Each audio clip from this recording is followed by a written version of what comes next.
Labour was branded the new nasty party last night after an outbreak of intimidation and anti-Semitism at its annual conference. Jeremy Corbyn was urged to act after activists applauded panelists at a fringe meeting who likened supporters of Israel to Nazis. One speaker even suggested Labour should be free to debate whether the Holocaust had happened. Mr. Corbyn was also facing a row about intimidation of Laura Kuenssberg. The BBC's political editor has been given a bodyguard following threats from left-wingers at the conference.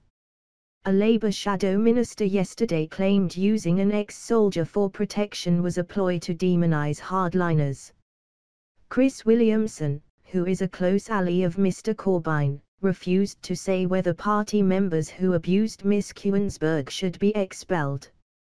And he questioned whether anyone in Labour was involved, saying, "People join the Labour Party because they are caring individuals. They are not the sort of people that indulge in intimidation and violence."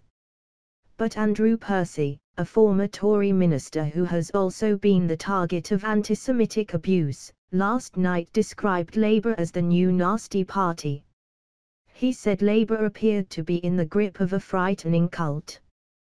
"What we are seeing is really dangerous," he added. The idea that the political editor of the BBC would need a bodyguard to attend the conference of the official opposition should appall all decent people in politics. The kind of anti-Semitic abuse we are seeing is also something that has not been part of our political system until the past couple of years. There is a cult of personality around Jeremy Corbyn that will not allow any questioning of him or his views. It is deeply sinister, nasty and quite frightening. These people are genuinely extreme. Cheryl Murray, a Tory MP who had swastikas daubed on her general election posters, said, "From what we've seen today at the Labour conference, it feels like things are getting worse rather than better. I worry it's putting good people off from working in politics. It's hardly the kinder, gentler politics that Jeremy Corbyn promised." Yesterday's events horrified moderate Labour MP's former deputy leader Harriet Harman urged Mr. Corbyn to condemn the abuse of Ms. Kuenssberg. In a message on Twitter she said, "Is this from the left? If it is, it's even worse, as the left is supposed to be for equality and women's rights and online trolls is about silencing women." Fellow Labour MP Jess Phillips said, "Let's clean up our act please. Women's safety is the reason we champion the Uber action, for example. Let's walk the walk." Senior Labour MPs last night urged Mr. Corbyn to take action against rising anti-Semitism in the party.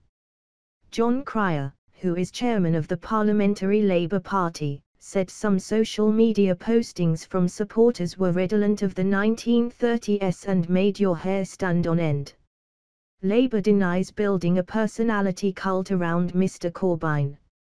But criticism of the party leader is so frowned on that senior figures yesterday refused to accept he had even lost the general election. Len Glusky, General Secretary of the Unite Trade Union, yesterday rounded on traitors in the party, telling cheering activists at the Brighton conference, "Let me say this to those merchants of doom, the whingers and the whiners who say we should have done better: we didn't win. I say we did win." Cat Smith, a member of the Shadow Cabinet and close ally of Mr. Corbyn, said, "We didn't win the general election, but we didn't lose the general election either."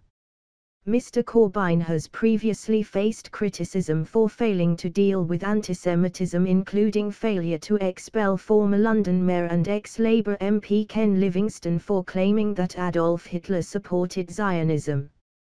A Labour spokesman last night said Mr. Corbyn was now tightening up the rules on those who make anti-Semitic comments.